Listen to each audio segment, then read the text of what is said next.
Black and white में हमारी ये कोशिश होती है कि हम आपको ऐसी खबरें दिखाएं जो आपके जीवन से जुड़ी हुई हैं, जिनका आपके जीवन पर प्रभाव पड़ता है और हमारा शो देखने के बाद आपके जीवन पर उसका अच्छा प्रभाव पड़े और समाज में, हमारी व्यवस्था में कुछ अच्छा बदलाव आ सके और आपका समय हम बिल्कुल बर्बाद ना करें। ये हमारी कोशिश होती है और बड़ा अच्छा लगता है, हमें बड़ा संतोष होता है इस बात का जब हम कोई मुद्दा उठाते हैं और फिर उस मुद्दे पर कुछ नए बदलाव हमें देखने को मिलते हैं। आपको याद होगा, कोटा में छात्रों की आत्महत्या को रोकने के लिए हमने कोटा SOS के नाम से एक मुहिम शुरू की थी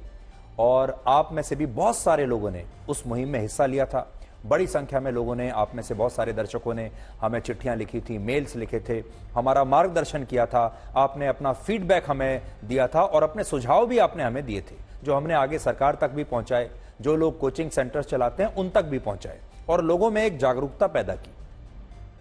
आज उस मुहिम का एक बहुत बड़ा असर हुआ है। केंद्र सरकार ने अब से थोड़ी देर पहले देश भर के कोचिंग इंस्टीट्यूट्स के लिए नए दिशा निर्देश जारी किए हैं और कहा है कि अब अगर इन कोचिंग इंस्टीट्यूट्स में 16 वर्ष से कम उम्र के छात्रों का नामांकन होता है तो इन इंस्टीट्यूट्स के खिलाफ कार्रवाई की जाएगी। यानी अब से किसी भी कोचिंग इंस्टीट्यूट में 16 साल से कम के किसी बच्चे का एडमिशन नहीं होगा। 16 वर्ष से कम उम्र का मतलब यह है कि 10वीं कक्षा में पास होने के बाद ही छात्र ऐसे कोचिंग सेंटर्स में दाखिला ले सकेंगे और यह वो बात है जो हमने कोटा SOS की अपनी मुहिम के दौरान भी लगातार उठाई थी। हमने अपनी मुहिम में यह भी कहा था कि जो बच्चे बीच में ही कोचिंग इंस्टीट्यूट्स की पढ़ाई को छोड़कर वापस घर लौटना चाहते हैं, उन्हें उनकी शेष फीस, बची हुई जो फीस है, वो इन कोचिंग सेंटर्स को वापस लौटानी होगी और अब केंद्र सरकार ने भी इसके लिए नियम बना दिए हैं। नए नियमों के तहत अब अगर कोई छात्र बीच में ही कोचिंग सेंटर से पढ़ाई छोड़कर घर जाना चाहता है तो उस छात्र को उसकी जो बाकी की बची हुई फीस है वो कोचिंग सेंटर को लौटानी पड़ेगी। यानी अब अगर आप बीच में जाते हो छोड़कर अपना कोर्स तो आपको बाकी की जो फीस है वापस मिलेगी। इसके अलावा हमने ब्लैक एंड व्हाइट में यह मुद्दा भी उठाया था कि ये कोचिंग सेंटर्स अपने विज्ञापनों के जरिए छात्रों को भ्रमित करते हैं और अपने कोचिंग सेंटर में पढ़कर नीट और JEE की परीक्षा में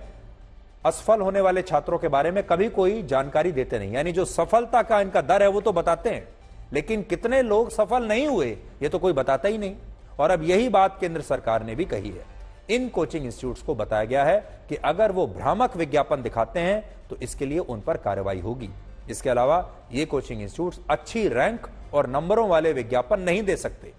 और जो फीस छात्रों से ली जाएगी उसे उनकी पक्की रसीद भी छात्रों को देनी पड़ेगी। तो मेरे पास, मैं आपको एक एक करके बता देता हूं। एक तो मिसलीडिंग प्रोमिसेस और गारंटी ऑफ रैंक और good marks to parents students for enrolling them in coaching centre, अब यह सब नहीं चलेगा। दूसरा,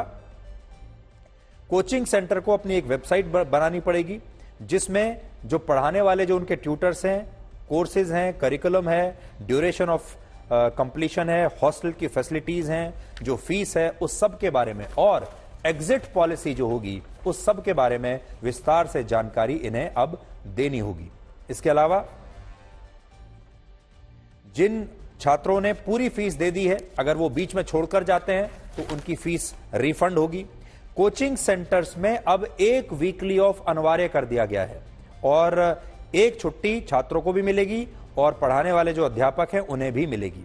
इसके अलावा यह भी कहा गया है कि अब एक दिन में 5 घंटे से ज्यादा की क्लासेस नहीं होंगी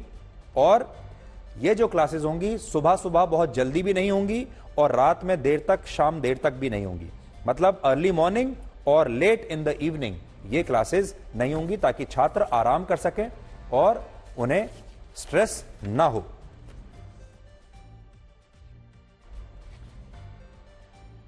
छात्रों को और छात्रों के माता पिता को स्पष्ट किया जाएगा कि कोचिंग सेंटर में एडमिशन का मतलब यह नहीं है कि उनका मेडिकल, इंजीनियरिंग या मैनेजमेंट के किसी कॉलेज में एडमिशन की यह गारंटी है। यह स्पष्टता से उन्हें बताना होगा और जो